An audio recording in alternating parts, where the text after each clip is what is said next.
言語学習って面白いなぁ。そして道のりは長い。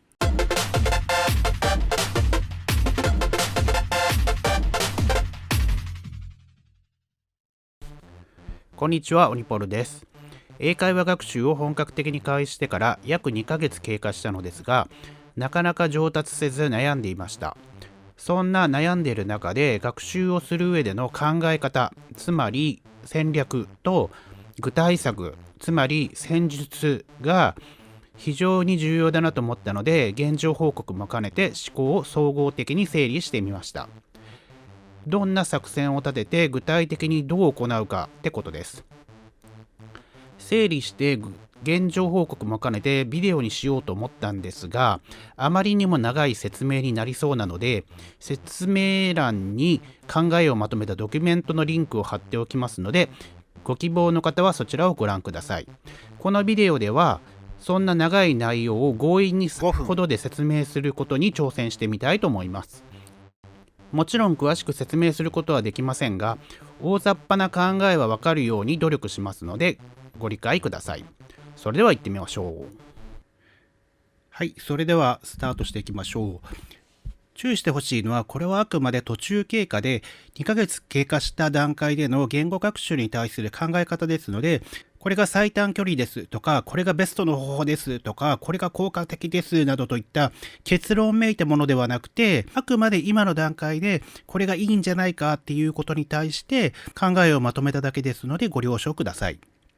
あと、私が目指しているのはあくまで英語圏の国で生まれた人、つまりネイティブスピーカーと流暢に会話ができるようになることですので、大学受験やトエックなどの試験のためではありません。なので、リーディングとライティングは重要視せず、リスニングとスピーキングに集中した考え方ですのでご注意ください。まず最初期の悩み事として、やるべきことが多すぎて何から手をつけるべきかわからないという悩みと、勉強時間は限られているので最短距離を目指したいという問題が表面化し試行錯誤しました。そして具体的な勉強方法として、VR チャットで英語話者の方とお話しする。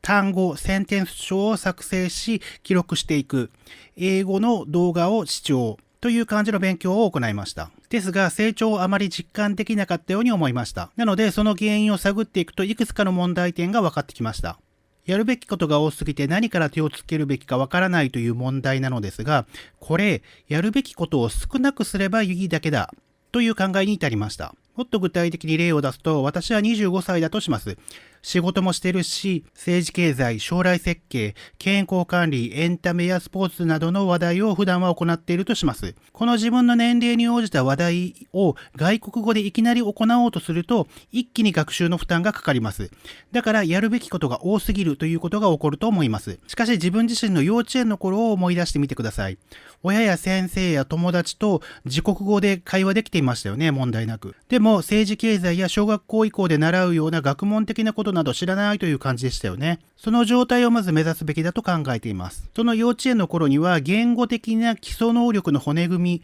骨格は出来上がっていて、そこからゆっくり時間をかけて難しい語彙、難しい表現などを覚えて今に至っていると思います。その幼稚園から現在に至るまでの言語的蓄積を一気に獲得しようとするから、何から手をつけるべきかわからないということが起こるんだと思います。だからまず自分の幼稚園卒業レベルを思い出す。そして外国語を話す際にそのレベルに慣れているのかという視点を持つことが大事だと思いました。この視点を持つことで語彙などのやるべきことがだいぶ限定されてきますよね。そしてそこを起点に小学生レベル、中学生レベル、高校生レベルと語彙や表現力を上げていくことで語学力を上げていけばいいと思いました。それを CEFR という言語学習における指標を使って具体的に管理していきます。CEFR では最低レベルが A1、そして A2、B1、B2、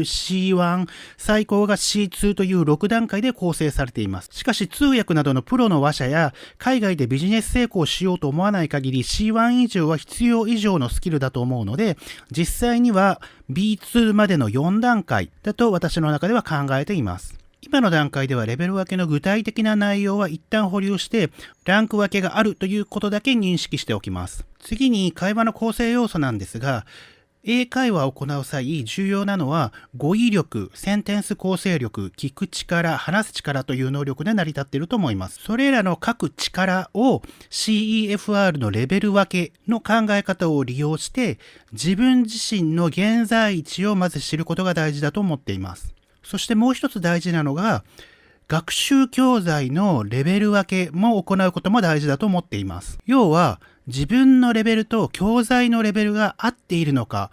ここが非常に重要だと思います。教材のレベルが自分より高すぎても低すぎても空回りを起こしてしまう。英語学習に時間をかけてもなかなか成長しないということが起こるんだと思います。日本人は高校生まで真面目に英語を勉強していれば、だいたい B1 程度は語彙力があり、A2 レベルぐらいはセンテンス構成力があると思います。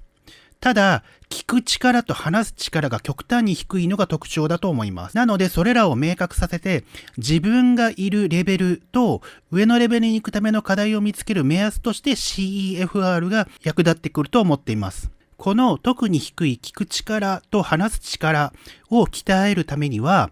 文字を使わず音を使うので、相手の発音が理解できるか、自分の発音が理解してもらえるかという発音の問題が非常に重要だと思っています。で、ここで問題になるのが海外におけるアクセントの問題。同じ英語圏でもイギリス、アメリカ、オーストラリアでアクセントが異なります。さらに日本語での同じ文章内容でも各国における自然なセンテンスも微妙に変わってきます。なので、どこかに基準を絞る必要性があると思います。そして私は米国英語を基準にしました。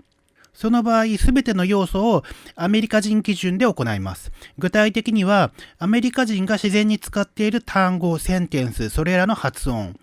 アメリカ人が自然に話しているのを聞き取れるか。自分が話したセンテンスをアメリカ人が聞き取れるか。ということが重要になってきます。